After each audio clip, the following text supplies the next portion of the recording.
Hello, everybody. I'm going live, dear.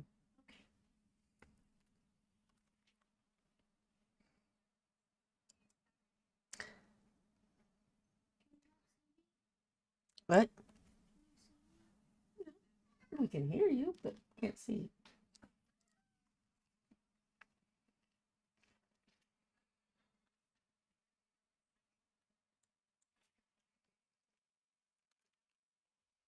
Ugh. Well, hello, everybody. I hope you are all there, wherever there is.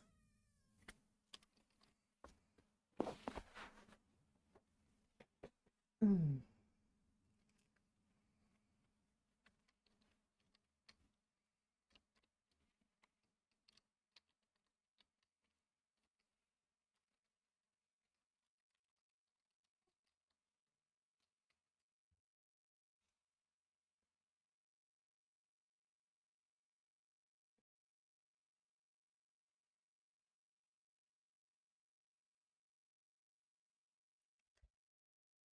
Okay, so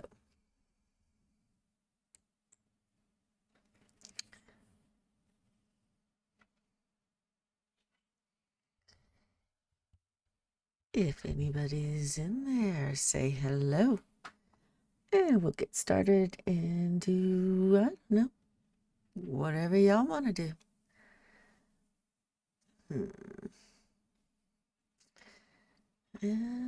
Let's see. Got a premiere coming up tonight at 6. Hi, dear. Now Hi. you need to kind of scoot a bit so you can be seen if you want to join.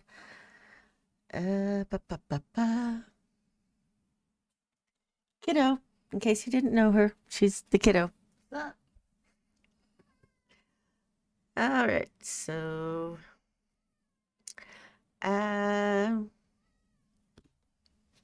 is anybody out there?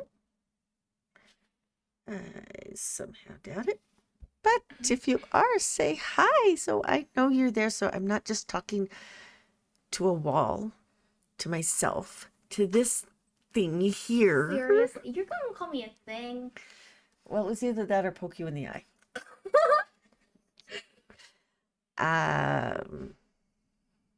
Yeah. I could start singing. I could start screaming at people. I think my singing would be ever so marginally better.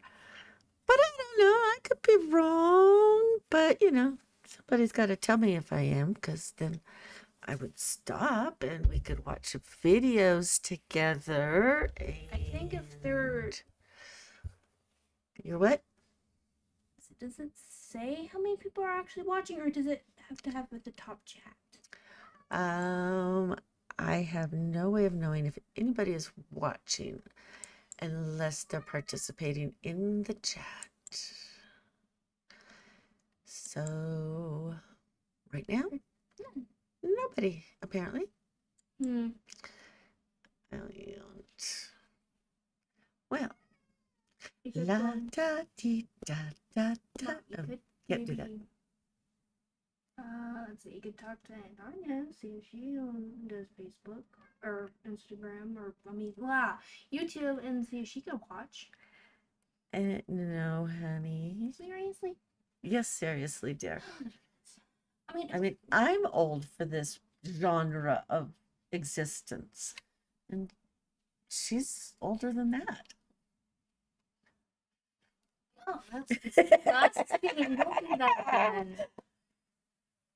Oh, it feels kind of good. Okay, that did not. All right, so what can we do here that would be more interesting? We could be a little puppy sticking our tongue out at people. What Cole does. Cole just bleps. Exactly, we could blep at them. Well, isn't that basically the same as being a little puppy sticking his tongue out at people? Not quite. Oh, well, if you say so.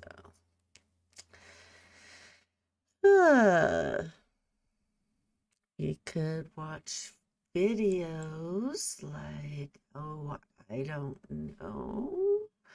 What is the mystical thing? I don't know. Something from the Matthews family. Let's see, which channel does this one come from? Same.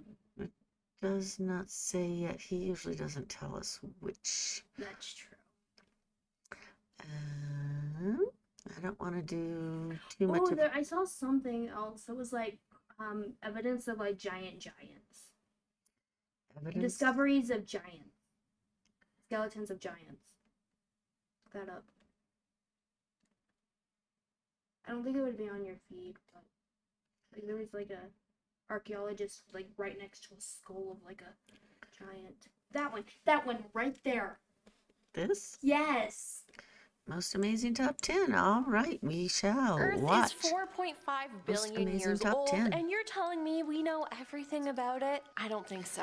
Hello, everyone, and welcome back to our channel. I'm your host, Emily, and today we're counting down our list of the top 10 real giants who once roamed the Earth. Number 10, tallest man ever. Unless you want to put your headphones back on. Waldo was born on February 22nd. And passed away on July 15th, 1940. He was known as the Alton Giant and the Giant of Illinois, and was an American man who was the tallest person in recorded history. He was born and raised in Alton, Illinois, a small city near St. Louis, Missouri. Robert's height was 8 feet and 11.1 inches, while his weight reached 439 pounds at his death at the age of 22. His great size and his continued growth in adulthood were due to hypertrophy of his pituitary gland, which result in an abnormally high level of human growth hormone. Even by the time of his death, there was no indication that his growth had ended. He was taller than his father by age 8, and in elementary school, a special desk was made for him. By the time of his graduation from Alton High School in 1936, he was 8 feet and 4 inches. He required leg braces when walking and had little feeling in his legs and feet, but he never used a wheelchair. Robert also became a celebrity after his 1936 U.S. tour with the Ringling Brothers Circus, appearing at Madison Square Garden and the Boston Garden in the center ring. Number 9. Bigfoot. Now, hear me out. Bigfoot is a large, hairy, human-like creature believed to exist in the northwestern United States and western Canada.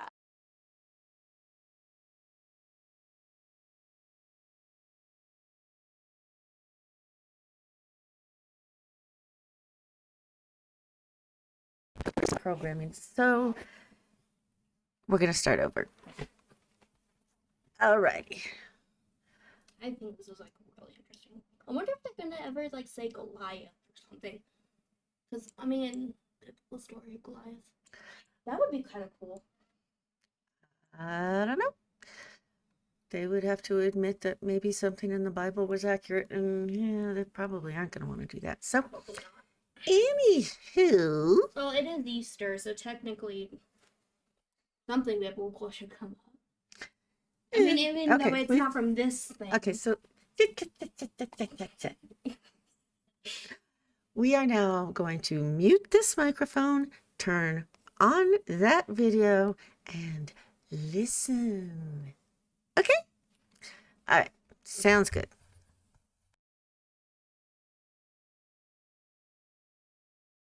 Earth is 4.5 billion years old, and you're telling me we know everything about it? I don't think so. Hello, everyone, and welcome back to our channel. I'm your host, Emily, and today we're counting down our list of the top 10 real giants who once roamed the Earth. Number 10, tallest man ever. Robert Pershing Waldo was born on February 22nd, 1918, and passed away on July 15th, 1940. He was known as the Alton Giant and the Giant of Illinois, and was an American man who was the tallest person in recorded history. He was born and raised in Alton, Illinois, a small city near St. Louis, Missouri. Robert's height was 8 feet and 11.1 inches, while his weight reached 439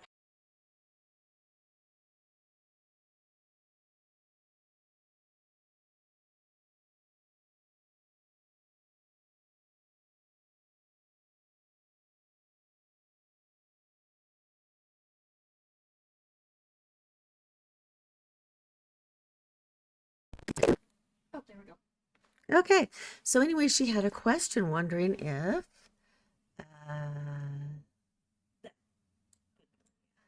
If that was this, his wife or his mother, but according to how old he looks in that might be his wife. it could be. It's really hard to tell. Mm-hmm. What But then again, she looks extremely old. you know, back in the days of black and white photography That's true. only, people aged much more quickly. When I was like the wee little lass, You mean Lassie? people my age were like prepping for, Your Dad. 4-year-old? yeah, basically. They didn't look so young and fresh. And they didn't have 20-year-old kids. It's true. I'm going to be 20 in October, so yeah. Ow. And she loves to hurt herself. That was an accident. That's just my neck falling. Okay. Okay, I was just going to say one more thing. I can't even imagine how his mother felt giving birth to him. Well, I don't think he was that large at birth, that oversized at birth. I think they said it was some kind of growth hormone issue that developed. So, I mean, yeah, but I feel like it would still have to have been a pretty large child in general. I don't know. I mean, it's hard to say, but those problems generally don't happen until something in your body kicks in, Like puberty. So, yeah, it probably wasn't all that obvious as an infant. Okay, we are going to get back to our video and turn off the mic. Bye-bye. Raised in Alton, Illinois, a small city near St. Louis, Missouri. Robert's height was 8 feet and 11.1 inches, while his weight reached 439 pounds at his death at the age of 22. His great size and his continued growth in adulthood were due to hypertrophy of his pituitary gland,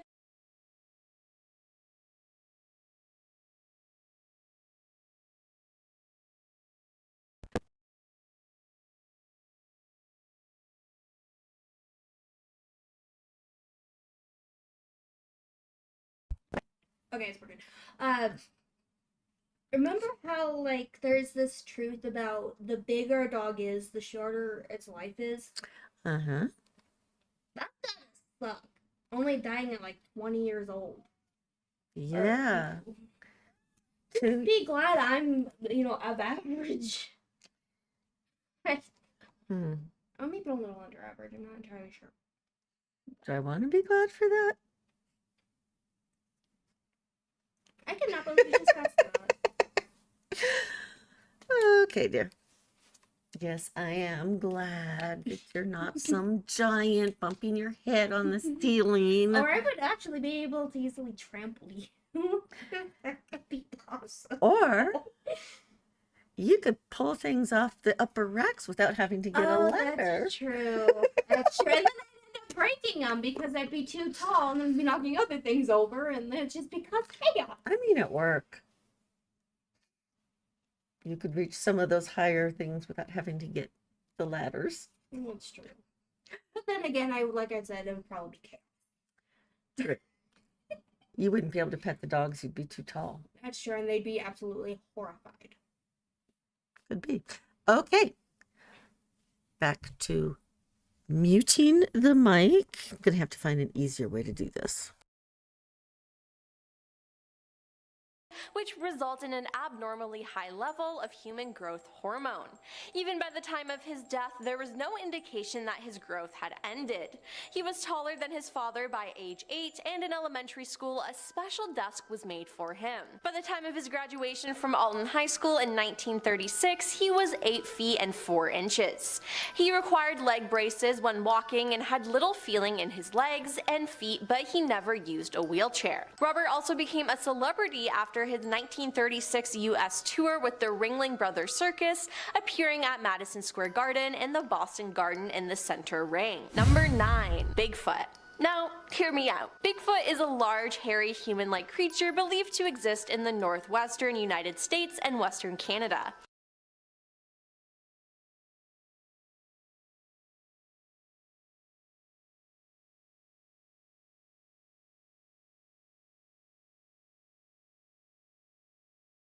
Texas and Georgia and Arizona, Utah. he has been in Arizona and Utah and Florida and pretty much everywhere but Hawaii and Alaska. No, he's very common in Alaska. Bethel, Alaska. What was the other one? You Well, remember by the Colorado? By yeah, the old hotel, Stanley Hotel.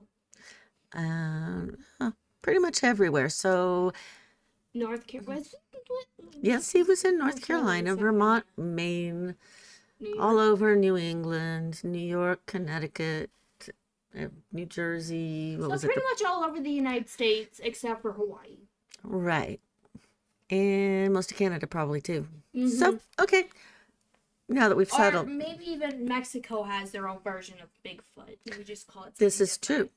And we don't know how related the Mapinguari might be down in Brazil or the Yowie in Australia Or or the Yeti in the Himalayas. Yeah. So, anyway, just to blow their little narrative out of the water. That was fun.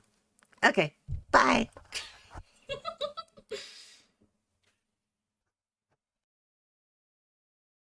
It's described as bipedal, measuring up to 9 feet in height and 800 pounds in weight, and covered in long, dark hair. Is it truly a giant? I think so. There have been many sightings of Bigfoot. It first started in Canada as early as 1884 when the British colonist and newspaper in Victoria, Canada, published an account of a gorilla-type creature captured in the area. Other accounts followed according to the Canadian Encyclopedia. Sasquatch book author John Green compiled a list of 1,340 sightings through the 19th and 20th centuries, and it has continued on today, with Bigfoot sightings reported every day. Now, who said giants have to be human-like? In 2021, the 2-meter skull of a new species of giant ichthyosaur had been discovered, the earliest known. While dinosaurs ruled the land, ichthyosaur and other aquatic reptiles ruled the waves, reaching similarly gargantuan sizes and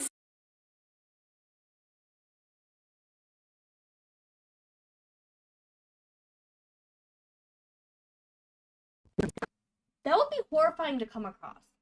Because look how many, like, I mean, it's probably Yeah. like an illustration, but I could only imagine a great white shark trying to wrestle that thing.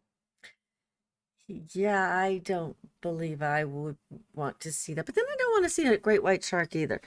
But I mean, we know they're a lot less dangerous, so to speak, if They're- you're not they're- in the ocean at a certain time that they're in the ocean. Well, yeah, if you're not in the ocean with them, definitely less dangerous. But I mean, if these are bigger than the great white sharks, I think that would just scare every single person out of the water. They wouldn't want to scuba dive. They wouldn't want to surf. They would just forget any kind of water activities except for maybe fishing on the mainland. But then if they get dragged into the water, then they're probably gone. That's a sad thought. Okay. On that happy note.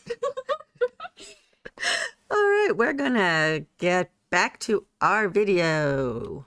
species diversity. Ichthyosaurs derive from an as yet unknown group of land-living reptiles and were air-breathing themselves, says lead author Dr. Martin Sander, paleontologist at the University of Bonn and research associate with the Dinosaur Institute at the Natural History Museum of Los Angeles County. From the first skeleton discoveries in the southern England and Germany over 250 years ago, these fish saurians were among the first large fossil reptiles known to science long before the dinosaurs. Excavated from a rock unit called the Fossil Hill Member in the Augusta Mountains of Nevada, the well-preserved skull, along with a part of the backbone, shoulder, and forefin, date back to the Middle Triassic 247.2 to 237 million years ago, representing the earliest case of reaching epic proportions. As big as a large sperm whale at more than 55.78 feet long, this is the largest animal yet discovered from that time period on land or in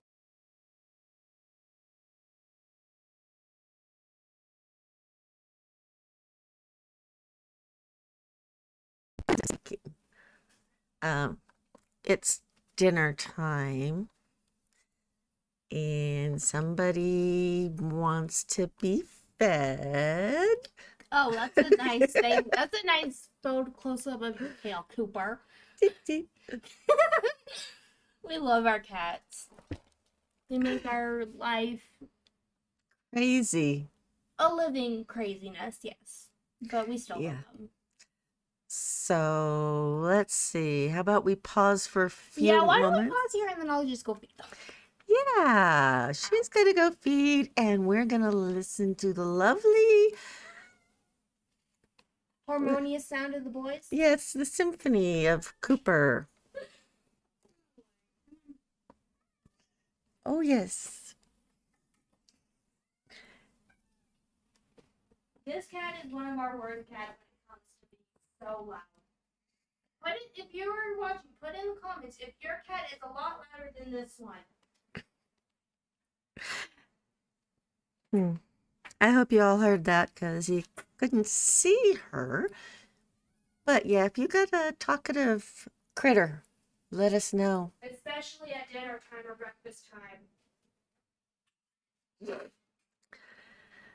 Okay, so let's see if I start humming one of my usual humming for wasting time tunes, then I'll get smacked upside the head with a copyright claim. So I won't do that.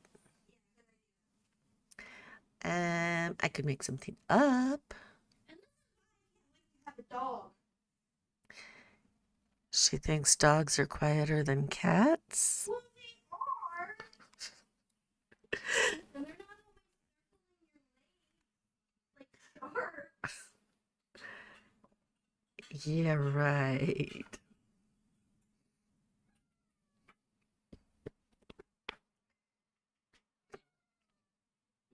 So, is anybody there? Would anybody like to say hello?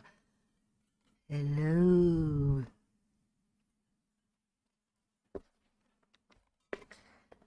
Let's see, just as another reminder, I have a Patreon page that you all are invited to drop by and sign up.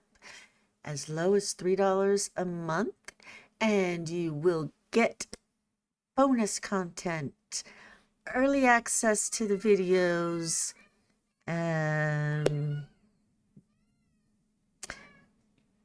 you won't have to watch us feed the cats. Over there, anyway. Maybe over here, but what else are you going to get over there? Access to the Discord server, duh.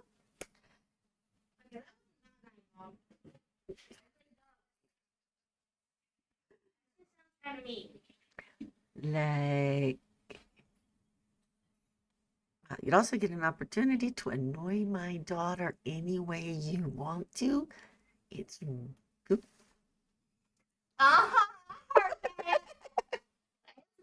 Like I wasn't listening. We always joke like this, so it's not like we're gonna get violent with each other. Don't worry, none of that. We do have some occasional sometimes like that, but nothing else that would be worrying. What? We don't. Okay, excuse me. Back to our video. In the sea. In fact, it was the first giant creature to ever inhabit Earth that we know of. Number 7, giant in Canada. Recently, a TikToker named Andrew Dawson posted a video of a giant in May 2022 sitting on top of a mountain in Canada.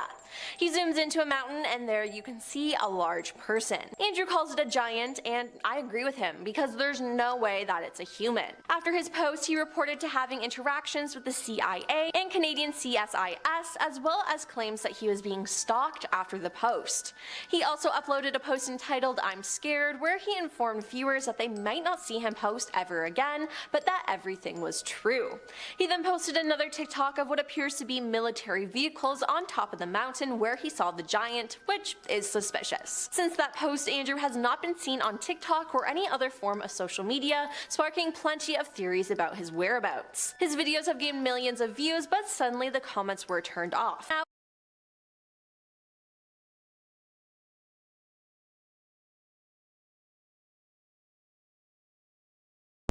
I mean, Yeah. you wouldn't think Canada would do something like that. America, of course.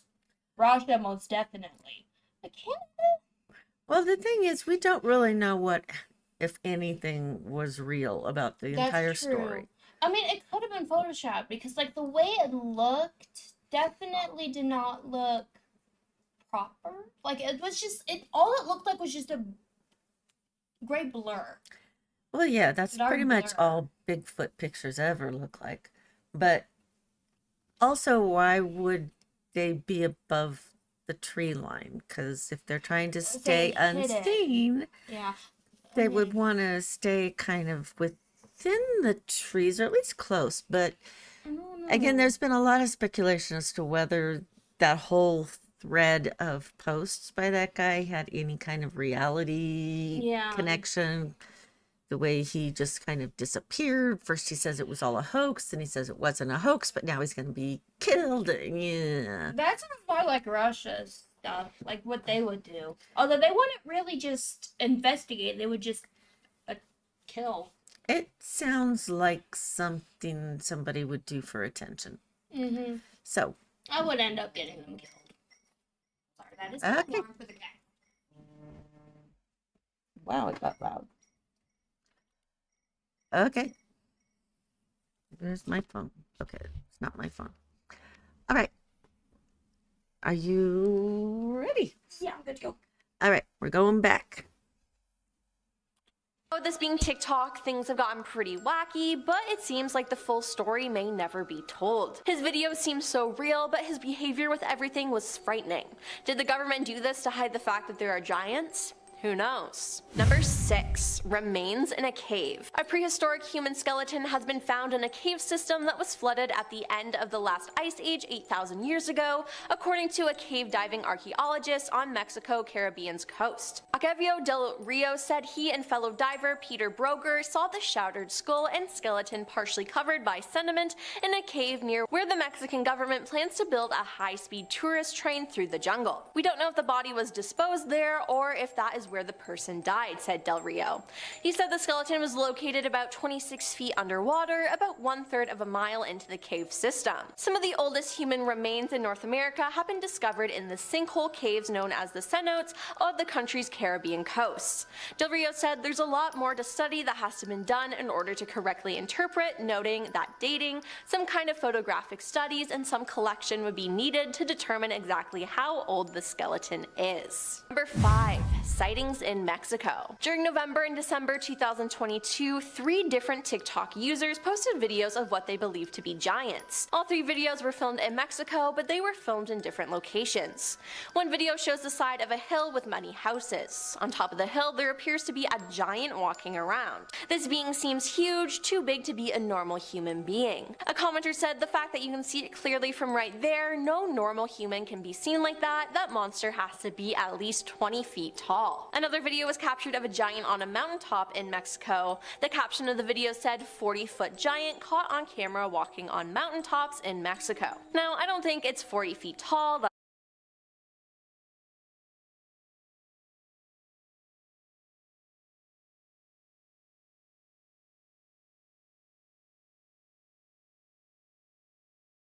It got really zoomed in or running or whatever. So it just looks like it's really zoomed in.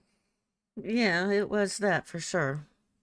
So, who knows? It literally looked like just a normal human being, but it looks really zoomed in. If it was, because I mean, I don't think the way it was blurry, it looked zoomed in. Well, yeah, so did the house in the picture. Exactly. So. But that's, I think what they were talking about was the comparison in the size of the person to the size of the house, that the two-legged being on the mountain would have had to have been huge. No, it wouldn't have. Well, if it was a distance behind the house, but we don't know. But it looks like it was on top of a hill. So technically, a person can look taller than they actually are if they're just on top of like a small lump in dirt. Well, you have to take in like. But we don't know how big that hill was. We don't know. That's true. We don't have enough details to really judge. Yeah, it just, to me, it looks like just a normal person running around on kind of like a lot of the paranormal videos that we see where it's like, yeah, that kind of doesn't really look Like the way it's ghosty. supposed to look. Yeah, I'm not buying into this paranormal part. So it's hard to buy I guess it into just it. depends on the way you look at it and the way of your opinion is. Yeah. Alrighty, here we go again. That's an exaggeration, but it is something giant up there. It's a tall black silhouette that's walking. You can see their legs as they take steps and both of their arms. Now the third video shows what appears to be some sort of mountain or cave. There's a hole in the side of it and there's a very large man looking out. He seems to be staring at the person recording and backs up and goes back into the rocks. So is there a giant in Mexico? I think so. Number 4, ancient burial mounds. There is very credible documented evidence that giant skeletons were found across America in the late 1800s. In New England, skeletons unearthed in ancient burial mounds were measured at between 7 feet and 10 feet tall. Well-respected newspapers reported these findings at the time, which points to the credibility of their source. In fact, there are several documented findings of giant skeletons from all over America. There's evidence that the bones of giants measuring over 2 meters in height were found in tombs across Sardinia. This was covered in an episode of Forbidden History called The Mystery of the Giants. There's some reports suggesting that during the 19th century, the Smithsonian Museum in America was very keen to purchase the bones of giants found by civilians, only for them to never see the light again. There's a similar story in Sardinia, with farmers in more modern times uncovering massive bones and teeth and handing them over to the authorities, only to hear nothing more about them. Number 3. Giant of Castle New. Giant of Castle New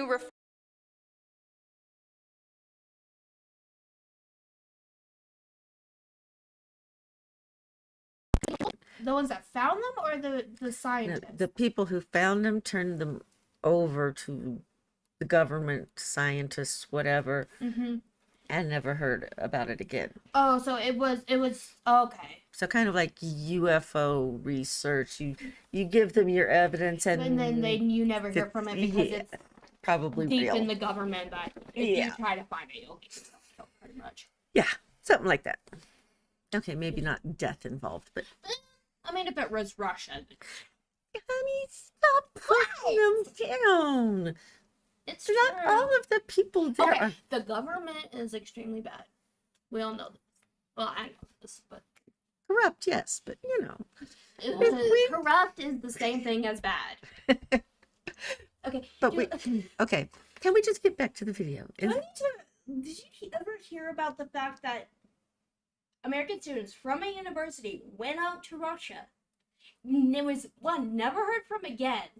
2, there was a ton of conspiracies about what happened to them. Like, 1, the USSR And killed them. And I mean, I would believe it. Because if somebody was trespassing on my territory that I never really allowed them, and I don't want them to find out my secrets, yeah, I would just kill them. but they were students. But you said They something were very American. you said something very important in that. USSR. That's true. So today it ought to be a little bit different. And I think it probably is a little bit different. Just a wee bit. I wouldn't say The it's a people I met huge over there thing. were all really nice. Okay. Yes, the people I met from Russia were really nice people. I never met the government, except for the judge. I did meet the judge. Yeah, but I mean, I guess technically they have kind of biased views. They could. I mean, I wouldn't be surprised if they didn't. I feel like a lot of people in Russia, even though they're the people, they still have very important other views. They probably are biased about a ton of other things. So are you. That's true. Yeah. So anyway, Getting people off topic here. have biases. That's just natural. Okay, back to the video. First 3 bone fragments discovered by Georges Vacher de Lapinge in 1890. These consisted of a humerus, tibia, and femoral midshaft. According to Georges, the fossil bones may belong to one of the largest humans known to have existed. He estimated from the bone size that the human may have been about 11 feet and 6 inches tall. His findings were published in the journal La Nature in 1890. The bones were dated in the Neolithic period since they were found at the very bottom of the Bronze Age burial tumulus. Writing in the journal La Nature, he described describes the bones in detail. I think it's unnecessary to note that these bones are undeniably human, despite their enormous size. The first is the middle part of the shaft of the femur, 14 centimeters length, and the circumference of the bone is 16 centimeters. The second piece is the middle and upper part of the shaft of a tibia. The circumference is 13 centimeters, and the length of the fragment is 26 centimeters. The third, very singular, was regarded as a lower part of the humerus. The volumes of the bones were more than double the normal pieces which they correspond. The bones of the giant were studied at the University of Montpellier and examined by Monsieur Sabatier, professor of zoology, and Monsieur Delange, professor of paleontology. Number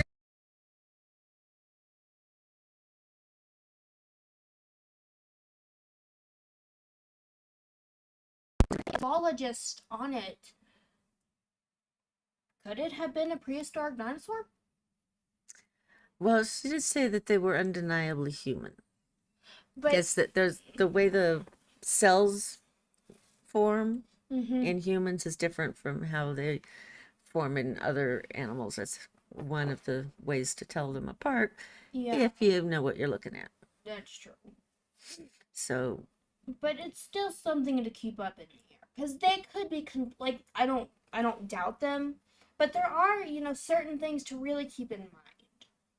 Like if people, like what kind of people were living in that age and area, to what kind of animals were living in that age and area. well, I don't think we know too much about going back that far in history to try and figure out who they were and what they were doing, but yeah, I mean, it is what it is. They found human remains that were Goliath Abnormal. size, Abnormal. Put it that way. because Goliath was supposedly 11 feet tall or something. Oh yeah, huh? So yeah, we don't know where we are. Yes, I saw the kitties go in there. Okay. He's using my stool as a pet, like a pedestal. Okay. Let's go back to videos. 2. Patagonia. In 1520, Ferdinand Magellan took time out of his busy schedule of sailing around the world to stop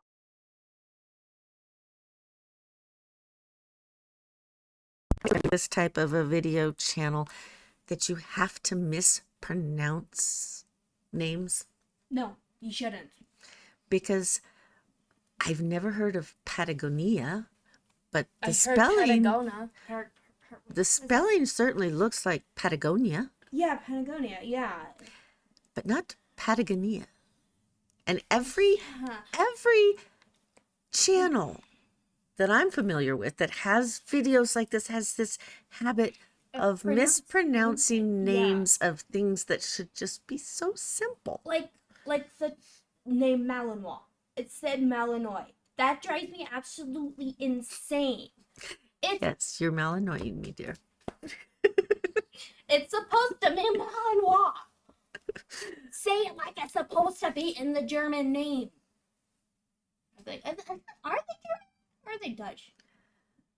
I don't don't know, remember. but noir sounds more French than either German or Dutch. So I Yeah. don't know. Actually, But I think they're Belgian because they're Belgian shepherds. Oh, that's right. Yes. Belgium does speak French, so So that it makes would a be lot of Malinois, sense. Yeah. Okay. not Malinois. So is it Illinois or Illinois? Okay, it's Illinois. Wait, was that French? Or is that more American? It was Indian or native. Okay, I don't know anything about that. Okay, let's just stick to the languages that we actually do know, which is French, American. God, what else? Other things. stop in what is now Patagonia, where he found a naked giant dancing and sitting on the shore. Magellan ordered one of his men to make contact and to be sure to reciprocate the dancing and singing to demonstrate friendship. It worked. The man was able to lead the giant to a small island offshore where the great captain waited. Describing the scene was a scholar along for the journey, Antonio Pigfetta, who kept a diary of the journey that was later turned into a book. He wrote, "When he was before us, he began to marvel and to be afraid, and he raised raised one finger upward, believing that we came from heaven. And he was so tall that the tallest of us only came up to his waist and had a big booming voice.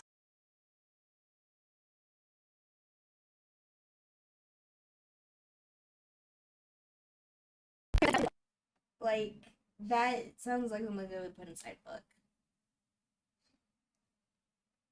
You mean write about it? Yeah, exactly. Yeah. Put it in a book. It's stories. That's what stories are all about. And Yeah. that's, I just wasn't expecting to hear that they actually put it in a book. Because I was about to say that.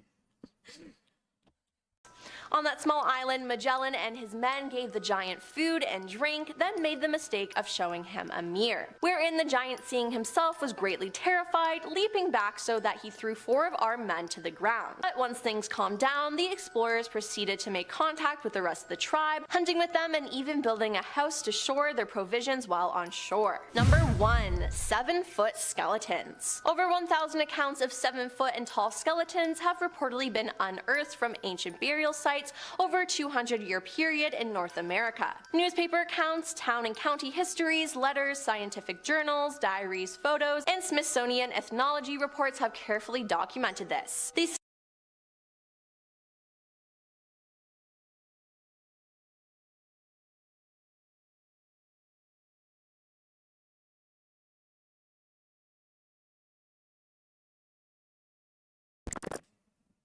Do you think any Native Americans were almost 7 feet tall?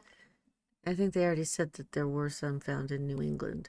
But looking, sorry y'all can't see this, but I'm pointing to the skull here. Let's see. Yeah, up in there. That's not a normal nasal cavity. But No, that the pot looks like pretty much Native all American type. or from anywhere in the world. Basically everybody made ceramic pots. But I mean, if it was specifically in North America. Yeah, I don't know. Let's go back and hear more. I mean, the fact that a lot of Native Americans went extinct once the Americans, or the British, started taking over, which is now the new America, that the fact that so many died, I can only imagine that these are like the part of their bodies. Because, I mean, it honestly makes no sense to me that all this time there are bodies that have just now been found that are probably from the time that the British invaded and started conquering America. Don't know. Skeletons have been reported from coast to coast with strange anatomic anomalies such as double rows of teeth, jawbones so large as to fit over the face of the finder, and elongated skulls documented in virtually every state. Smithsonian scientists identified at least 17 skeletons that stood at over 7 feet in their annual reports, including one example that was 8 feet tall and a skull with a 36-inch circumference, and an average human skull is about 20 inches in circumference, reported from Anna, Illinois in the Smithsonian Annual Report of 1873. Well, that's all for our list of the top 10 real giants who once roamed the earth. Do you think giants are real? Let us know in the comments down below, and make sure you like and subscribe. I'm your host Emily, and I'll see you next time. Peace.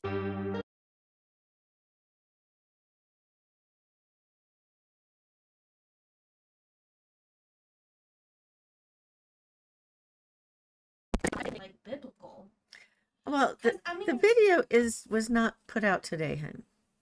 Actually, it was put out today, but these aren't people who are trying to, be religiously oriented. I know. It's just kind of disappointing. It's Easter. I'm hoping for something a little bit like that. Well, then you have to go for the channels that actually do things like that, Yeah. which don't generally. If you're wanting something like that, put a comment down below. Because if you're really interested, because both of us were religious, and if you're religious, just let us know. We will gladly do a video for that. Maybe on her channel. Okay, also, once we get completely settled out in Texas, if you guys didn't hear that announcement, go back a few well, anyway, me and my mother, we're going to be moving out to Texas one day. So, once we move out to Texas, I will absolutely be getting my channel. When, I'm not entirely sure, but keep up with her for updates on that. Right. Okay. So, what next? What do we have to look at over here? We don't want to look at that. That's boring. That's just... That is your channel. Your words, not mine. just a picture. Oh, hey, look, it's us. Should we watch ourselves watching ourselves? No, absolutely not. That would just be weird. Okay, Well, but somebody's watching. Okay, for the one who is watching, could you please say hi in the live chat? Please, we really need to know you're there. Okay, so what shall we look at next? Archaeological discoveries, more giants. Ooh. Can you believe that some of the world's most astonishing archaeological discoveries were made completely by accident? Join us as we take you on a journey through history and explore the top 20 greatest archaeological discoveries of all time. From the discovery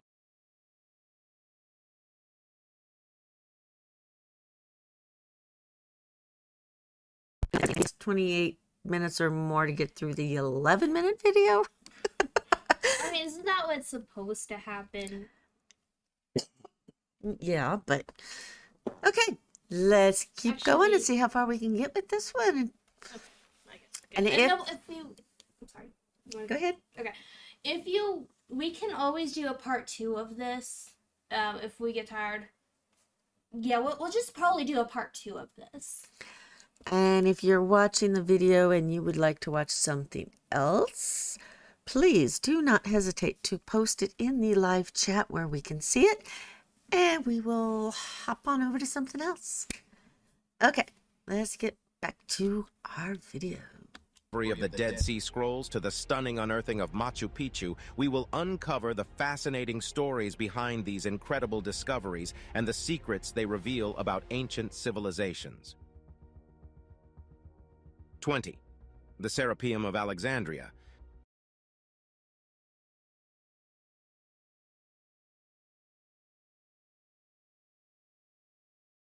Subjects that I aced the most was history. It was honestly one of my favorite things to learn ever in school. Okay. Yeah, they really should have made you read the Alexandria Quartet. Just, or any other real literature. Okay, anyway, back to the video before she starts First off, we arguing. have the Serapeum of Alexandria. It's not a name that exactly rolls off the tongue, but it's a place that will leave you tongue-tied. Let's travel back in time to the year 1850, when Auguste Mariette, a French archaeologist, stumbled upon the Serapeum of Alexandria completely by chance. It had been buried and forgotten for centuries before Mariette's discovery.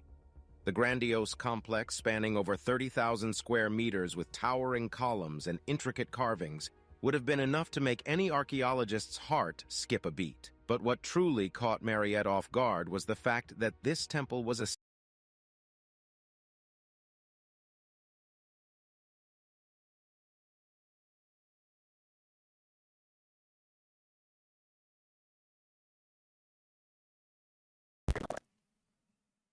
And we're recording, so why are you tapping me? Well, it seemed to be a bit late. Well, that could be, because there could be a delay of some sort. But anyway, yeah, Alexandria is in Egypt, and it was named after Alexander the Great, and that's why you should have read the Alexandria Quartet. You would have learned some of these things. Like, would that have been for English or for... Yes, world literature. Actually, I think it was my British literature class. Well, just so you know, public schools, we don't have that today, so...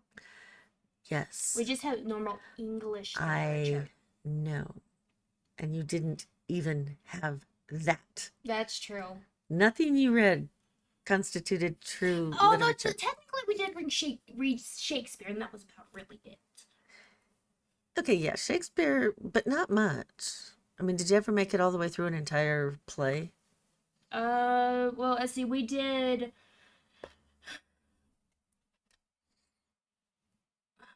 Actually, there was a few other ones that we did, and I think a good portion of them were in 5th or 4th, 3rd grade. We watched a few historical, like, plays about a couple things. That does not answer But- my question. How many Shakespearean plays did you get all the way through in reading? Just about one. Just one. And that was All's Well That Ends Well. That was the only one of Shakespeare that we ever read. Yeah. But then again, we in elementary school we did one about I think it's called Number of the Stars or something. We read the book and then we watched the play about it. Okay, that's not Shakespeare. It's not Shakespeare, but it is historical literature. But it's not, well, it's writing. It doesn't qualify in my calculation of what literature is, which is, hundreds of years old.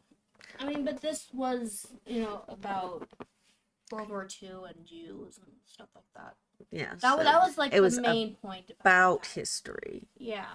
It So was- in my definition, that is historical literature because something happened in history to make that book be written Yeah, but about it. I was talking classical literature. So Romeo, Romeo, wherefore art thou, Romeo? Oh, actually, we also did Romeo. I forgot. Deny thy father, Oh my refuse thy name, and if thou wilt not, you can have this one. Oh my god. Okay, we did do Romeo and Juliet. I just remembered we did do that one in 10th grade. But those were the only two. Shakespeare. Alas, poor Yorick. Oh my god. Mom! Okay, I think, okay. Why, Petruchio is coming in a new hat and an old chicken and a pair of old boots thrice turned. You're driving me crazy now. Stop. Oh, and I got that wrong too. Okay, let's just get back to the video before she crashes on the floor dying. Essentially, an underground burial chamber for bulls. Yes, bulls. The worshippers of Serapis believed that these animals held the key to the afterlife, or perhaps were just very fond of their beef. Despite the absurdity of it all, the engineering feats achieved in the construction of the Serapeum cannot be denied. The network of underground tunnels lined with massive granite sarcophagi, each weighing over 70 tons, is a testament to the ingenuity of ancient engineers. And the mystery surrounding the Serapeum doesn't end there. Despite being excavated for over a century, researchers are still trying to piece together why these sacred bulls were given such a grand burial. Some believe they were seen as physical manifestations of the god Apis, while others believe they were symbols of fertility and renewal. It's like a juicy conspiracy theory, only this time the conspiracy involves sacred cows. 19. Sutton Hoo. Let us move forward to Sutton Hoo, the most glamorous archaeological site in all of England. Picture this. It's the year 1939, and a woman named Edith Pretty has just purchased the Sutton Hoo estate. Little did she know she'd hit the jackpot. One day she hires a local archaeologist named Basil Brown to come and do a little digging. And then bam!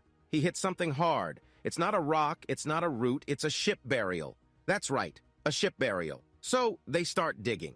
And they find this huge ship buried under the earth. And inside the ship is a treasure trove fit for a king. Literally, they found the remains of a king, along with all of his bling-bling.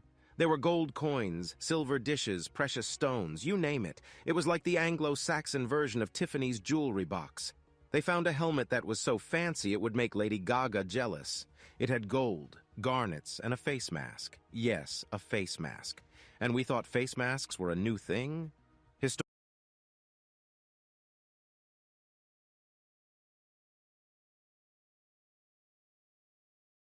To you when it comes to like a civilization. To me, that looks more of like the Asian kind. Because there's a certain way that Asian helmets were forged.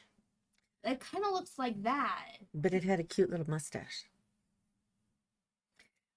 Yeah. But I think maybe they will get into telling us more It could about be Roman where or Greek. this more king Roman. came from. I hope so. Now I'm really itching to get this video going. Historians strongly suspect that Sutton Hoo was the resting place of the Woofingas, the royal dynasty of East Anglia. They claim descent from Woden himself, and their story is woven into the fabric of Anglo-Saxon legend. Imagine that, tracing your lineage all the way back to a god. But sadly, there are no written records to tell us their story. Sutton Hoo, where the treasure is as fabulous as a drag queen.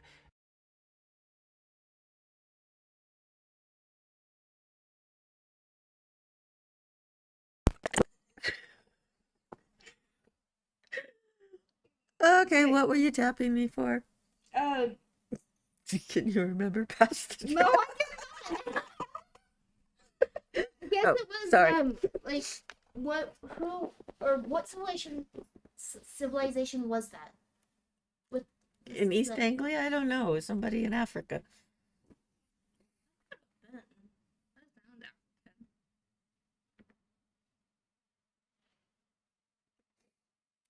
I Okay. don't know. That really did not make any clarification on exactly where the actual region was. So that was not helpful at all. No, not really.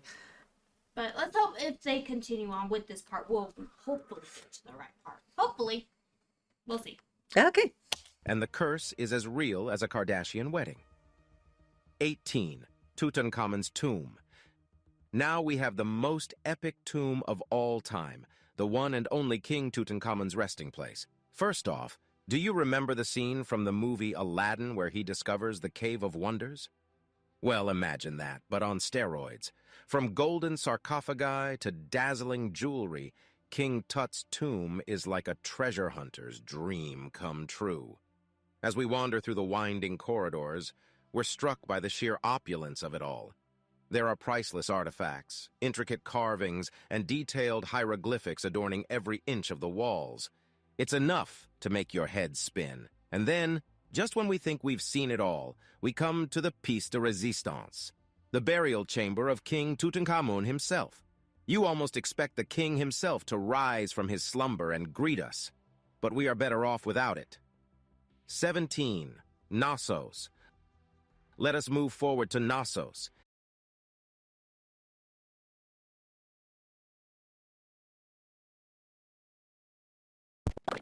Yeah.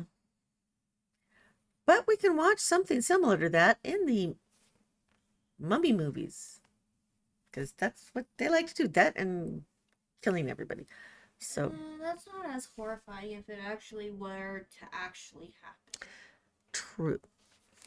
I mean, the movies are just like a simple, oh no, it's happening.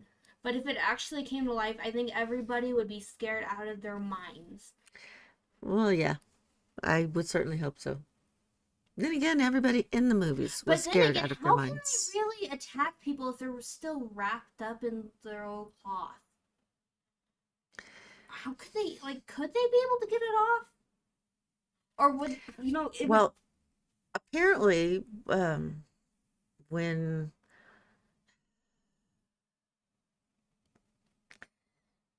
why can't I think of the name? But anyway, they would have been like hopping if their legs were bound together. Oh, that's right, huh? They weren't Yeah. separate. But if their legs were bound separately, then they they'd would be- just be able to walk like the mummies in most movies. But No, because most of their feet are tied together in a way. yeah. But their arms, wouldn't their arms be crisscrossed too? Well, Wrapped somewhat? somewhat like that, but Would they have to wrap the chest, wrap the arms, and then wrap the chest again in order to get them like that? you know, I have no idea because I have not studied proper mummification processes. It's been so long since I've learned about ancient Egypt. Honestly, I feel like I should be an archaeologist.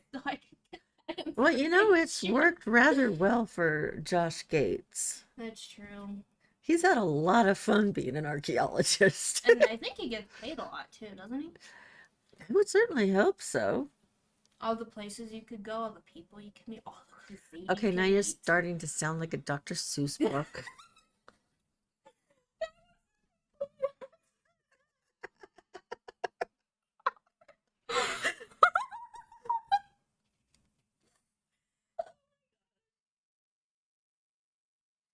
Crazy with myself.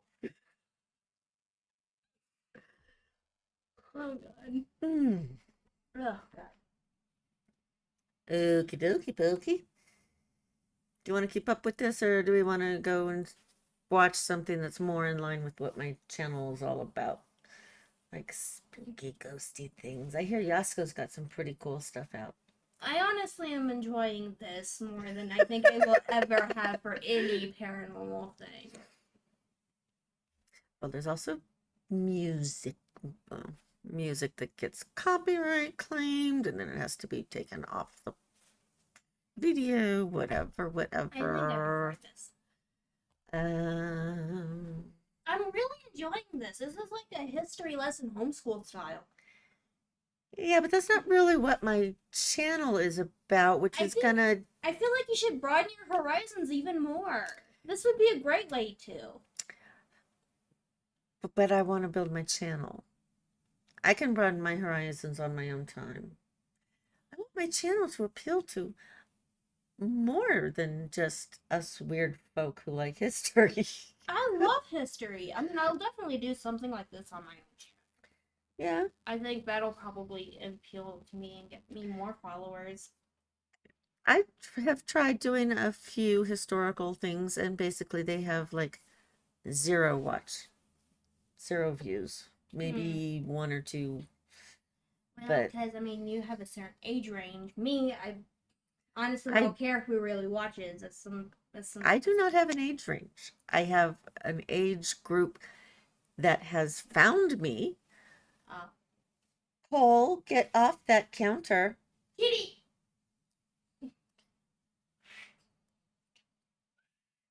Honey, don't whistle. Just, Grab him. Mr. Innocent, get down now before your Hi. brother has to run away. Thank you, Mr. Innocent. He was Yes, on the counter. that is Mr. Innocent. AKA one of our biggest troublemakers ever.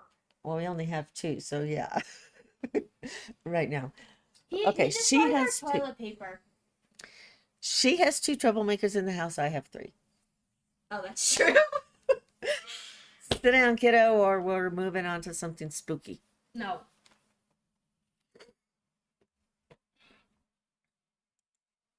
The ancient version of Disneyland, except instead of Mickey Mouse, you've got minotaurs and mystical ruins. Knossos, the city that time forgot, was the center of the Minoan civilization that thrived on the island of Crete during the Bronze Age.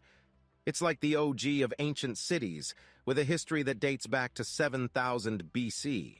And let's not forget the epic archaeological discovery that took place in 1878, when the amateur archaeologist Minos Kalokairinos stumbled upon the palace complex of Knossos. And then there's the palace complex itself, with its one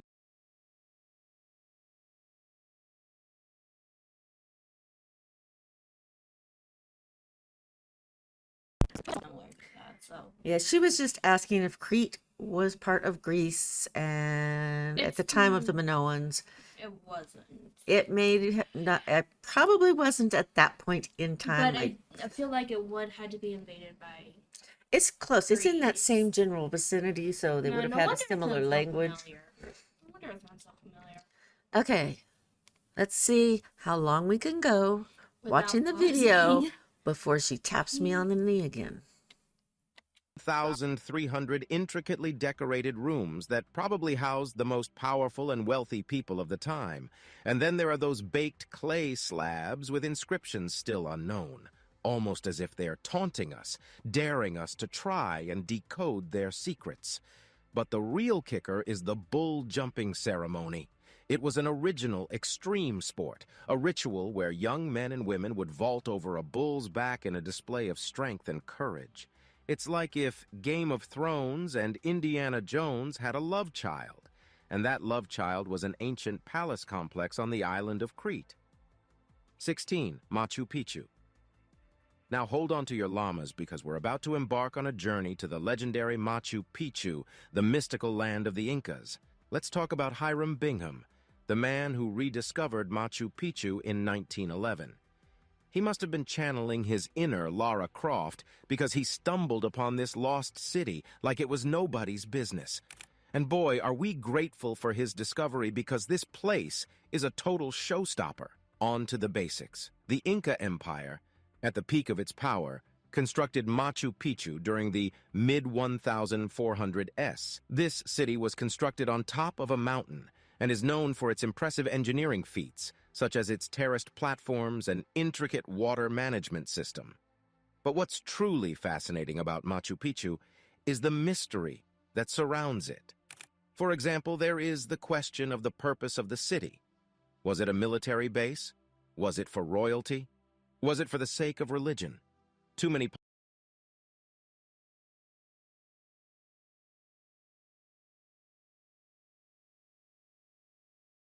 Not built by the Incans. It was built by the aliens who came down and settled.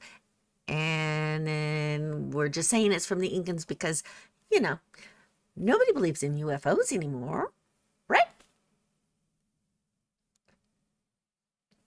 I think she thinks I'm completely weird. confused right now.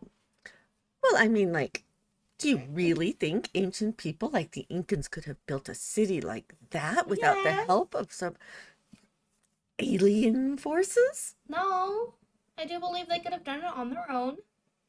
Okay, then your answer would have been yes. You really believe that they could have done it on their own. But I just said that technically, but you interrupted me. all right, let's get on with it. And then also, if you know what that animal on that side was, that's not an alpaca or a llama, could you put it down? Because honestly, I don't remember what that specific animal is. All I know is it's a cousin or brother or sister of the llama or alpaca. Okay. possibilities and never-ending curiosity. And don't even get started on the panoramic views from the top of Machu Picchu. It's like a postcard come to life with lush greenery, cascading waterfalls, and endless mountain ranges as far as the eye can see. And let's not forget about the llamas. These fluffy, four-legged creatures roam the city like they own the place. It's no wonder this place has been declared one of the 7 wonders of the world. 15. The Library of Alexandria. The Library of Alexandria, our next stop, is one of the most legendary libraries in history. It is like Hogwarts of the ancient world, but instead of finding magic spells, there are scrolls. And honestly, those scrolls and books were a force to be reckoned with.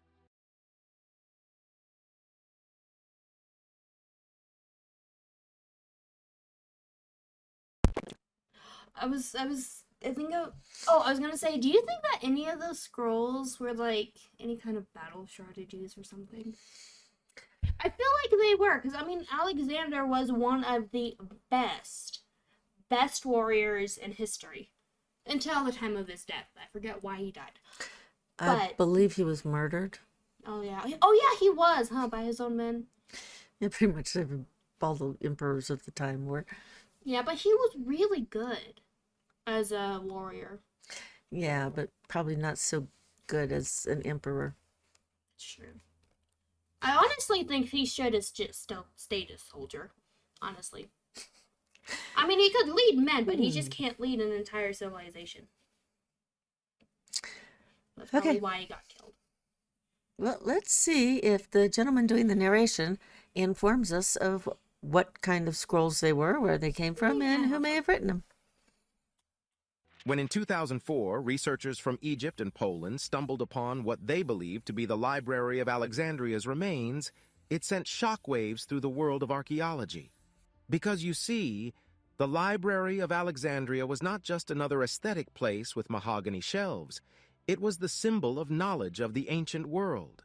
Just like that, people did not only go there to hide in a corner and drown in a book, although that was one of their favorite activities. It was also a hub for intellectuals and scholars. Ideas were exchanged, lectures were given, and debates were held within those walls.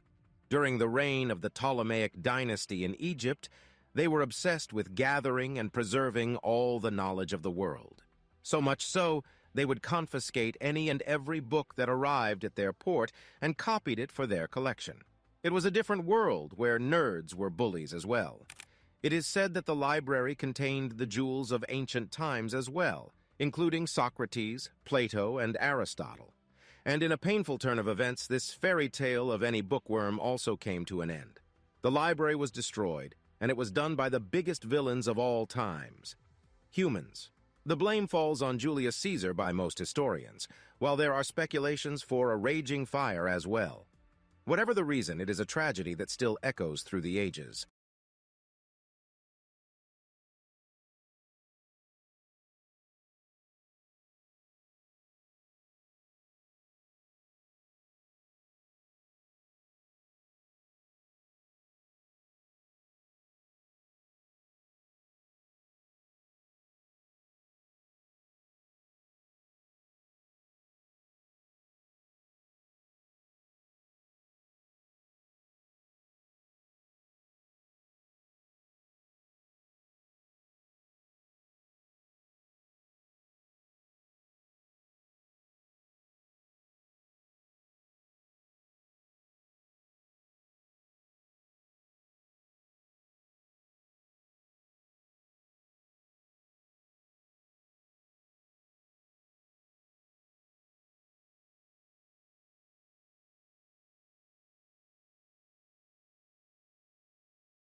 "14.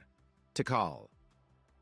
Tikal is a pre-Columbian Mayan city which is like a historical theme park with palaces, monuments, and ancient temples that will leave you wanting for more. Situated in modern-day Guatemala, it was one of the most powerful cities in the Mayan world, with over 100,000 people having the time of their lives living there. As far as the eye can see, there is a range of pyramids and temples which were built using limestone, stucco, and various other natural materials. Making them even more breathtaking, there are intricate carvings and sculptures of bright colors, creating a visual effect that can give any art gallery a run for its money. But that's not all, and it only gets better. Tikal takes it up a notch with their urban design. With clever planning of the building and plazas, the city maximized space and resources for easy movement and efficient water management. Question is, if they were so smart, why did they choose to build the city in such treacherous terrain surrounded by dense jungle? Speaking of the jungle, Tikal is a paradise for wildlife lovers. From jaguars to toucans to snakes, there is everything to intrigue and to creep. But again, what was the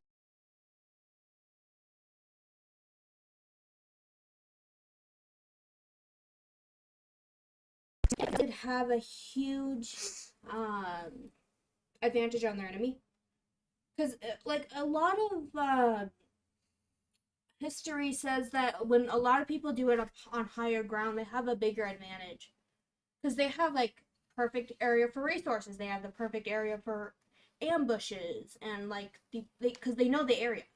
Other people that would go and invade, they don't know the area. They wouldn't know where people would hide, and they wouldn't certainly know where any of the supply was. Mm-hmm. That's I think that's why they did that. It's like it's kind of always rewritten throughout history why somebody would go onto a higher advantage point than others. Mm-hmm.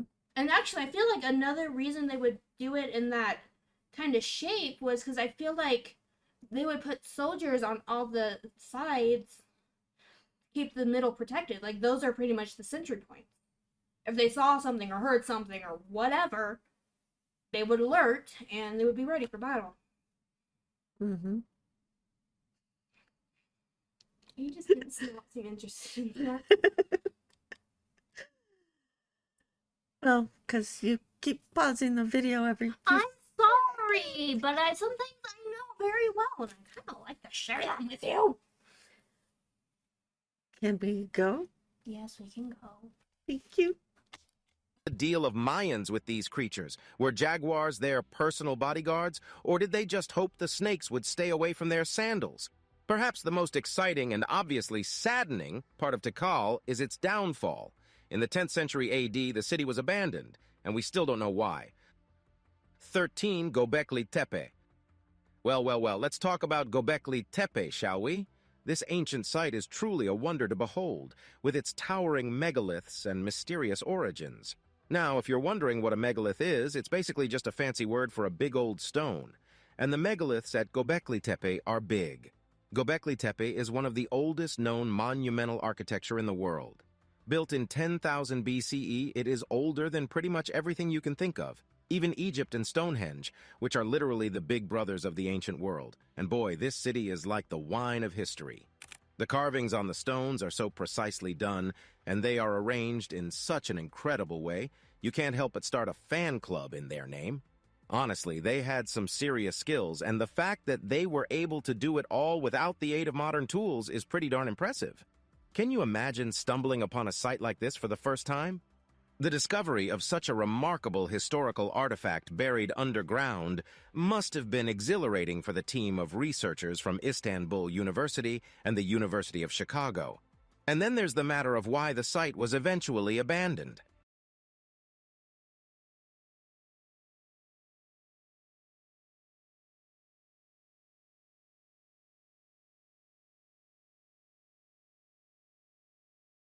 Been entirely, completely excavated yet, so we don't really know what the whole site would have looked like back then. That's true, but it still looks really weird compared to like other ones like Egypt and other things. Well, like and it's, that. I don't think it was actually meant as a city as much as a monument.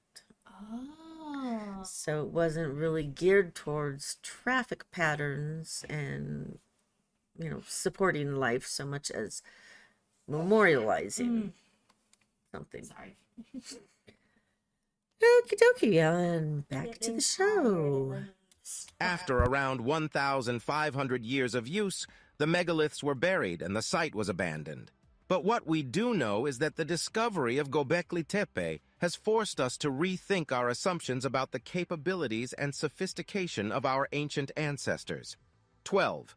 Frozen Siberian mummies. Did you know Siberia does not only have great tigers but also has frozen mummies? They belong to a group of ancient warriors called the Scythians, who roamed the Siberian steppe over 2,000 years ago.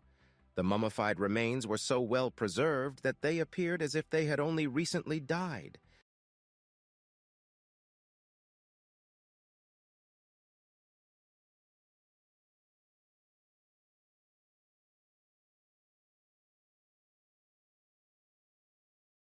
So it's a long story. Let's go. These guys were tough. They lived in a harsh environment and fought with a fierce determination that would put even the most seasoned gladiator to shame. The frozen Siberian mummies were discovered in 2003 by a group of Russian archaeologists who were conducting excavations in the Altai Mountains of southern Siberia. This allowed researchers to study the remains and gain a better understanding.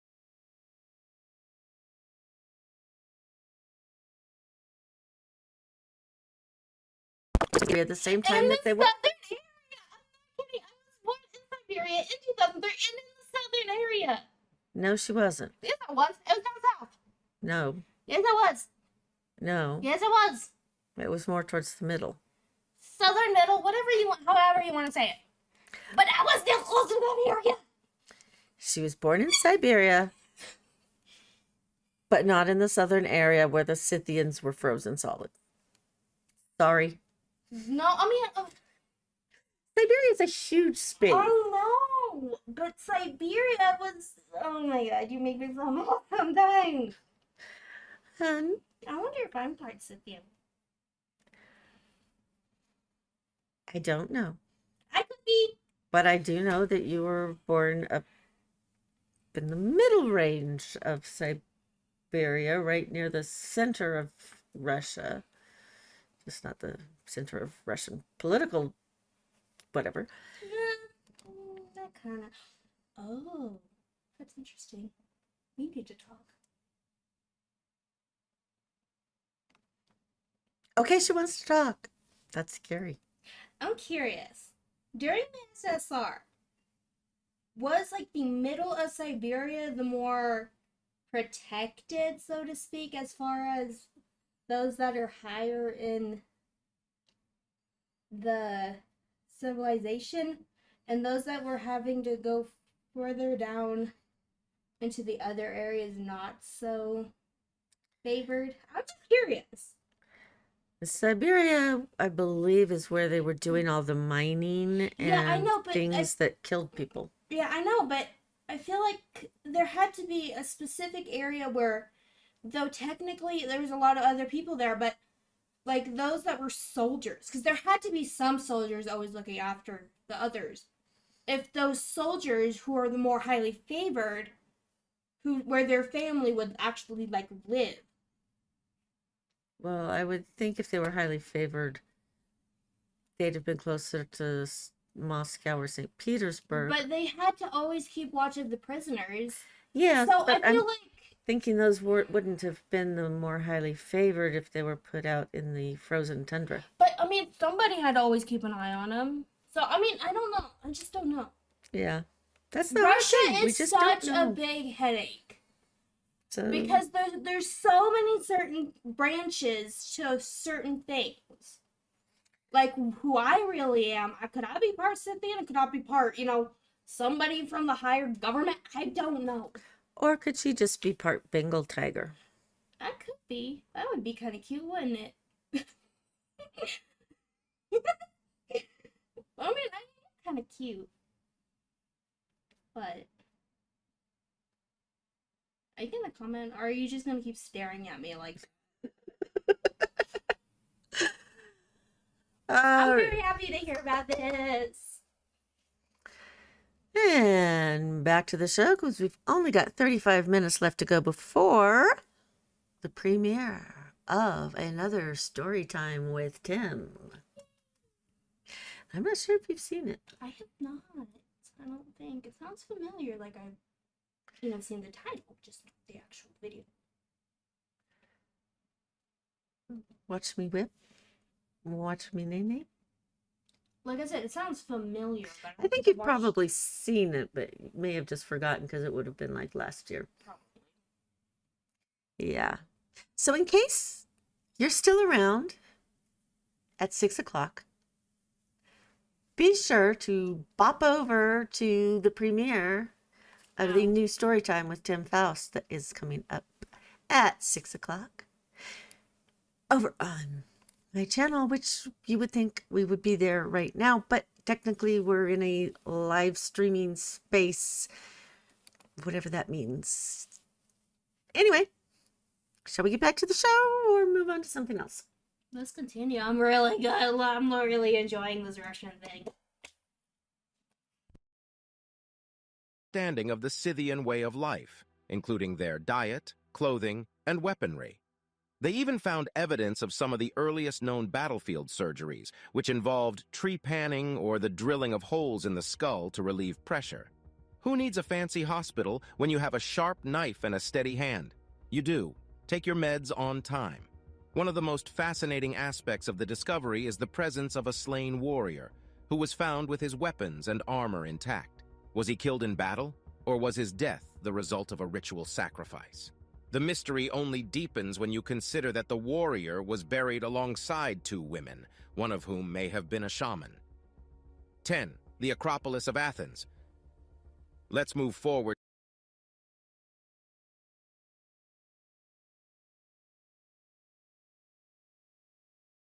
In history, when a male is buried with weapons and, alongside certain things, it means they were highly respected.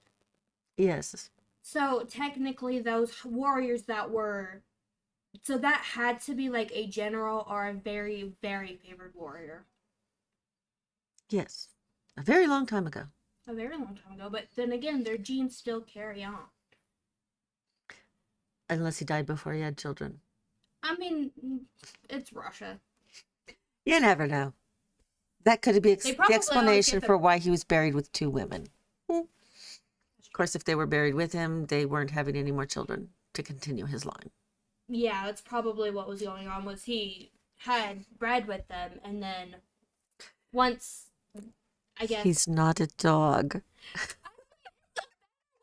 Saying it, but either way, he probably bred with them. They had his kids, and continued on with that until their kids are pretty much old enough to take care of each other. And then the girls are probably sacrificed, and then once he died, he was placed along with them. Well, I believe... Or he died, and then the girls were sacrificed to be placed along with him. I don't know. I believe they said there was theory that one of them was a shaman, which would not likely be his daughter. Possibly a wife. I mean, possibly a mistress. That would make possibly, sense. Who knows? It's like like I was saying, he would breed with women. He would reproduce, honey. These are not animals. They are human. We say reproduce. Okay, I'm sorry. Okay, so he would reproduce with the women. Once those women died in some sort of circumstance, or I feel like either he died first, and then they were sacrificed, and then their bodies placed along with him, or they died first, and then once he died, his body was placed along with him. But then again, if they were trying to bury him, they would have to do the women with him, so he would have had to die first, and then the women along. Yeah, most likely. So, yeah. That would honestly make the most sense. Okay, can we move on to whatever this Greek village thing is Athens? here? Yeah. Yep, okay. Let's go. To the Acropolis of Athens, the jewel of Greece, the crown jewel of ruins, the place where people from all over the world gather to take selfies and feel cultured. The Acropolis has a long and storied history, dating back to the 5th century BC. It was built during the Golden Age of Athens, a time of great prosperity and cultural achievement. The Acropolis was the center of religious and cultural life in Athens, and it was home to several temples, including the famous Parthenon. One of the most striking features of the Acropolis is its use of marble. The entire site is built from white Pentelic marble, which was quarried just a few miles away from the Acropolis. This marble is known for its purity and fine grain, and it was highly prized by the ancient Greeks for its beauty and durability. The most famous building on the Acropolis is the Parthenon, which is a masterpiece of symmetry and balance. The Parthenon is made up of 46 columns, each of which is 34 feet tall and weighs over 50 tons. The columns are perfectly spaced and angled, creating an optical illusion that makes them appear perfectly straight from any angle. The Acropolis has also had a tumultuous history, but it still stands as a testament to the ingenuity and perseverance of the ancient Greeks. 9. Lalibela churches. Moving on to Lalibela churches, the place where history meets the undead.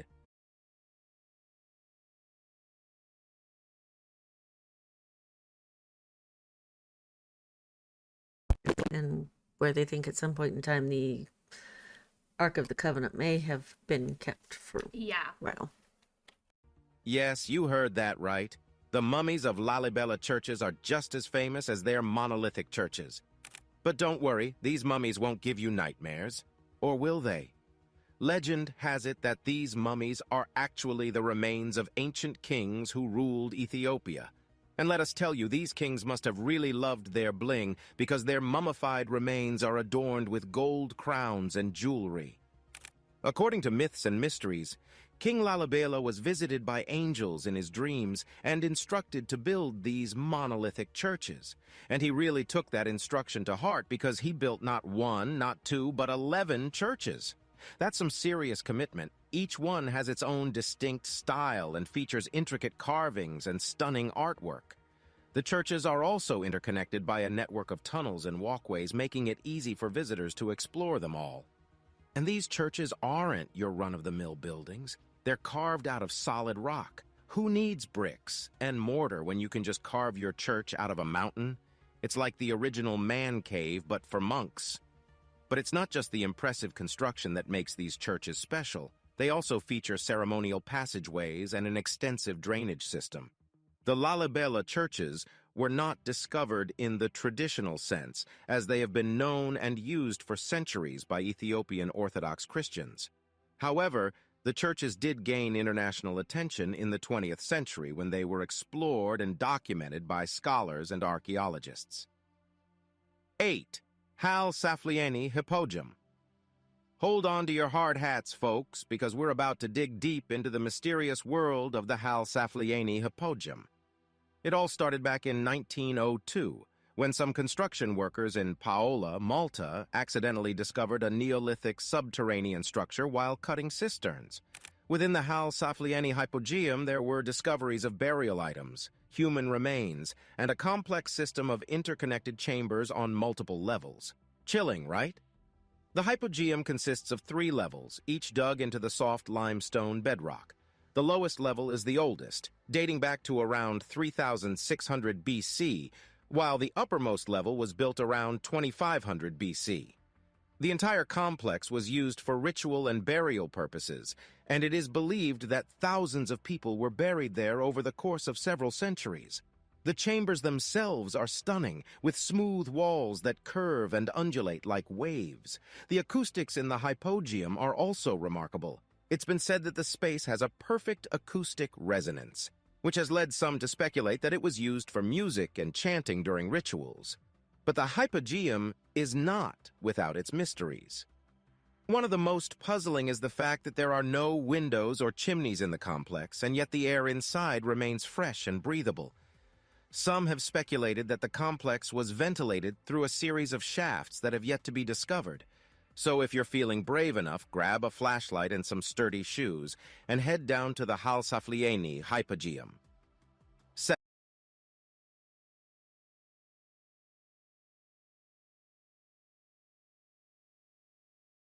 It's already 5:30 and she needs to take a nap. I'm probably gonna start to wrap up here. 'Cause Tomorrow I got school morning. in the morning. Yes, dear. I'm going to stop it here so you can go on and do your thing. And good night. Go to bed. Well, I haven't had dinner yet. So, all right, she's going to go. Let me back up here. Yeah, she's going to go. She's going to get her dinner. She's going to make a lot of noise in the kitchen. We're going to ignore that and continue on until I'm pretty sure they can't 6. hear it until like the mic is on. The mic is on, dear. Well, yeah, but you're not gonna be talking. You're just gonna be listening, aren't you? I can go back to the headphones if I'm not sharing with you. Oh, that's right. Okay, I love you. Love you too, darling. Mwah. Ciao, baby. Well, isn't that what you're going to do? You're going to go eat? Ciao? No, Oh, okay. that just sounds extremely weird. My bad. Bye. Alrighty. So, going back to my headphones.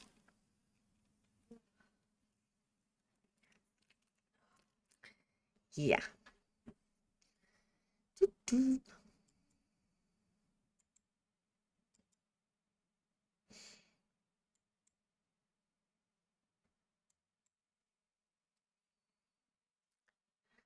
Okay, so let's go look at something else because honestly, this is not.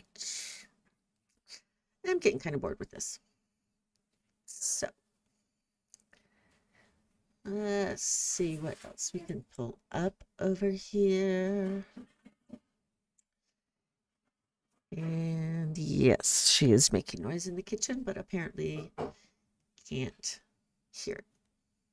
Okay. So, people who committed the dumbest fails of all time. 11 minutes. We can probably get through that.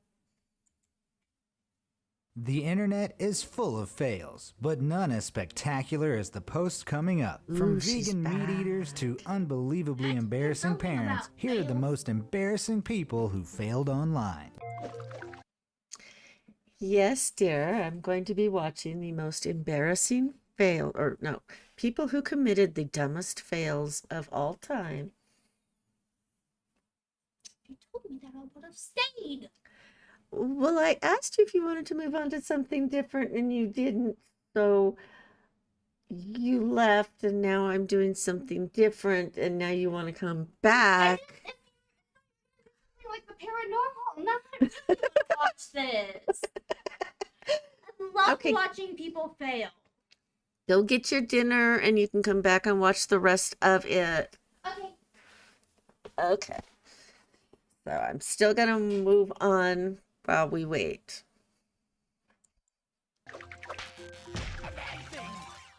Instant karma is my favorite thing.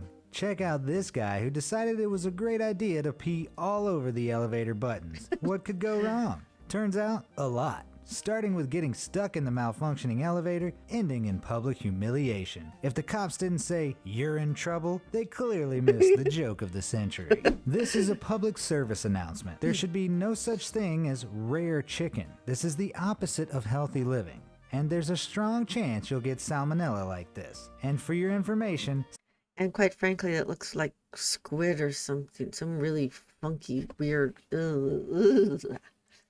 salmonella is different from salmon, but I guess Darwin may be onto something. Selling stuff online can be an uphill battle, but that hill is much steeper if you're trying to sell sunglasses as never worn when they're clearly being worn in your profile picture. They're also not in the box either, so there's no coming back from that one. This one actually makes me sad. Do not throw a tortoise into the water. They can't swim. This time the hare definitely won. Fear not though, apparently the guy who originally posted it said someone jumped in afterwards to save it. This guy here good. clearly thought, "Aw, look at these cute deers. I should give them some food." Then very quickly regretted that decision. Legend has it, he's still running. This vegan has to be a troll. Otherwise, I'm an atheist and believe in our Lord and Savior Jesus Christ. Yes, we exist. Sticking your head into most things is generally not a great idea. When you have to call the fire brigade to save you, it's definitely not a great idea.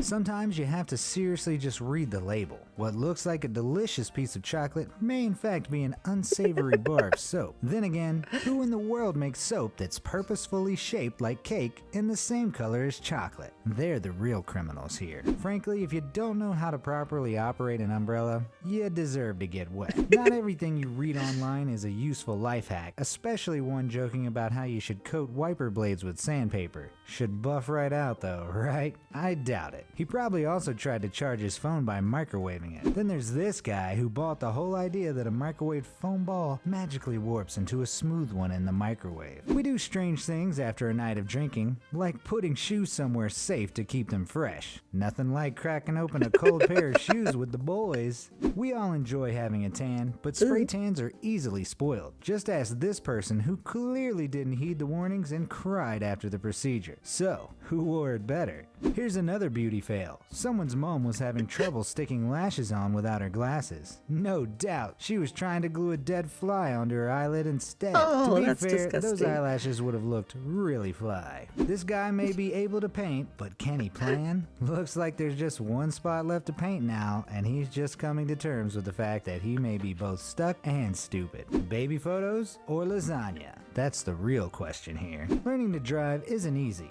We all make mistakes, some bigger than others. Then there's driving the wrong way down the highway.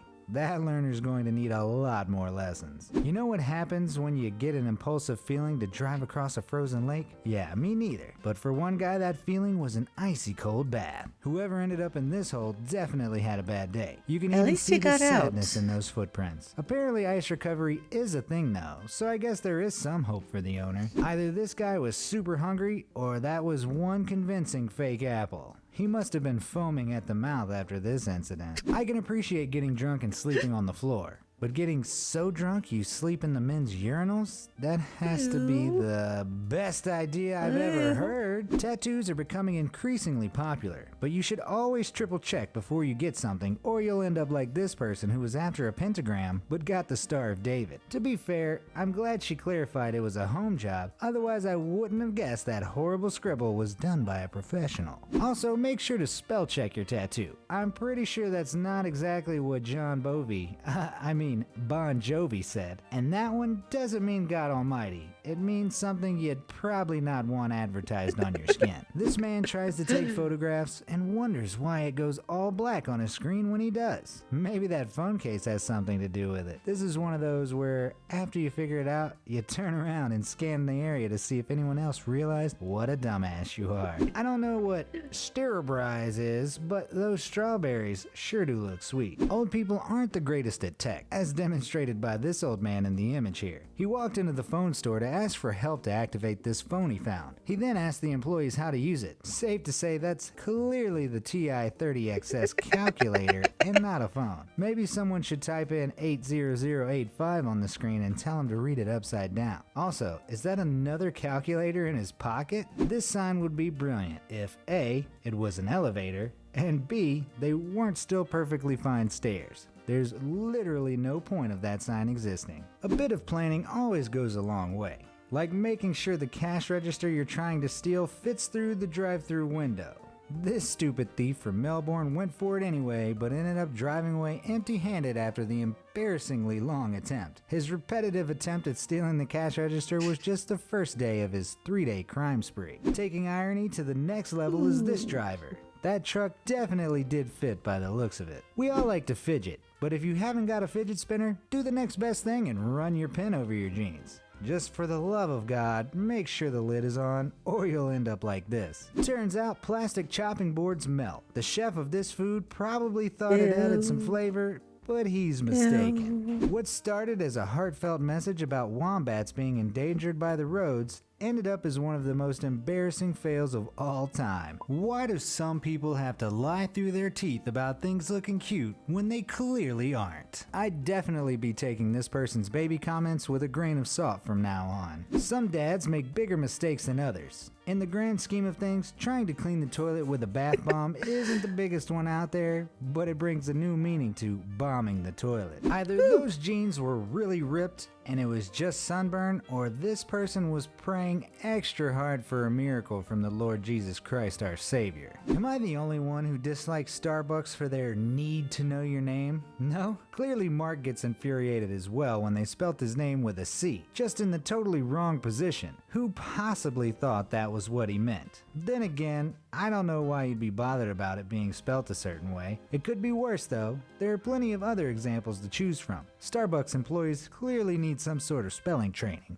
Here's another robbery fail, much sweeter than the ones before. A pair of thugs robbing a cell phone store like they were kids in a candy store when the owners decided to run out the back. What actually ended up happening was the clerk ran into the back offices and employees fled. They then rolled the doors down and spectators started filming and laughing at the robbers on the outside as they desperately attempted to escape. You can't charge a phone through the auxiliary priceless. cable, but one parent out there clearly doesn't understand how electronics works. She will once her phone is completely out of battery after this intense charging session. If a snowstorm is coming, don't leave the sunroof open. One person did, and it's safe to say it's no longer a sunroof, but a snow hole. Why the guy in this image thought this shirt was still wearable is beyond me. Apparently it's likely just silicone spots from working with silicone, but still, best not to confuse the public, eh?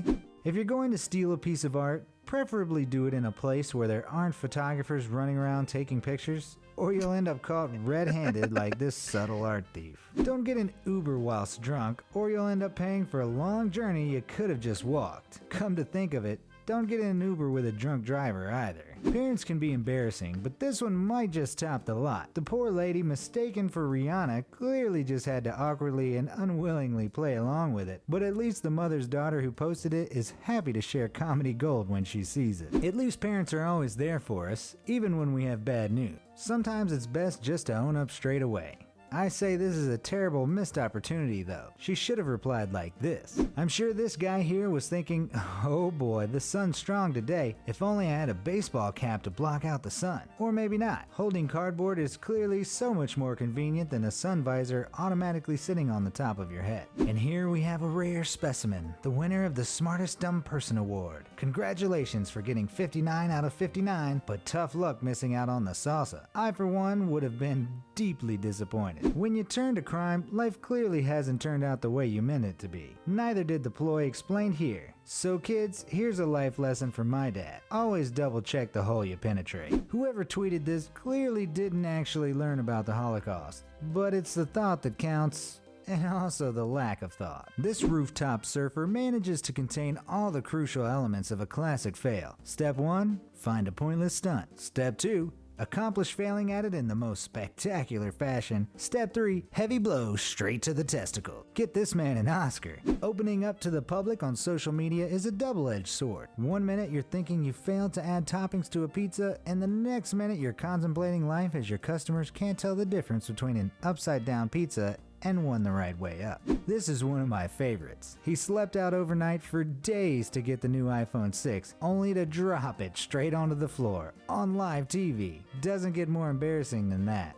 I've been lucky enough to get everything I paid for out of the vending machine. The same can't be said about this guy, who paid for a sandwich, which got stuck. But luck is no enemy when you have intelligence, right? Just order a drink and knock it down with that. Well, damn.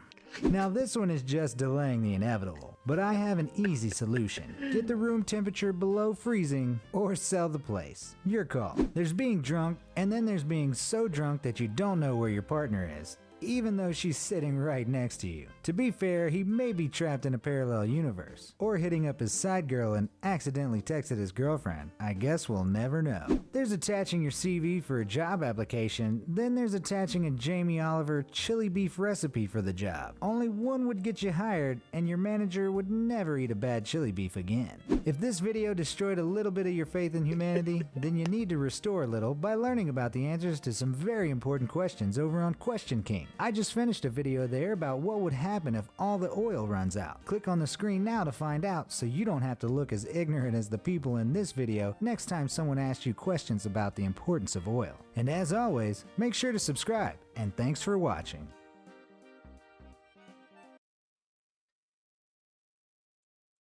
Well, that was fun.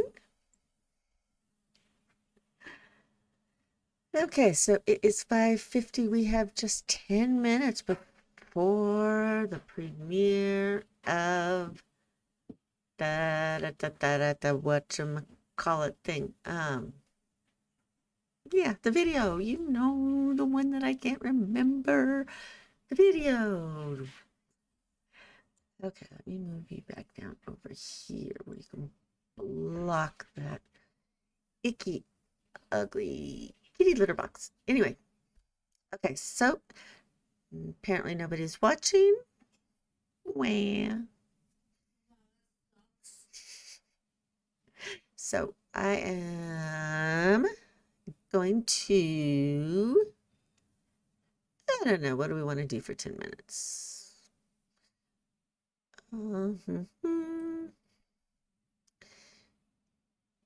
Let's see. Yeah, she really wanted to watch that video, but she took too long because she also wanted to destroy the live stream with her smoothie.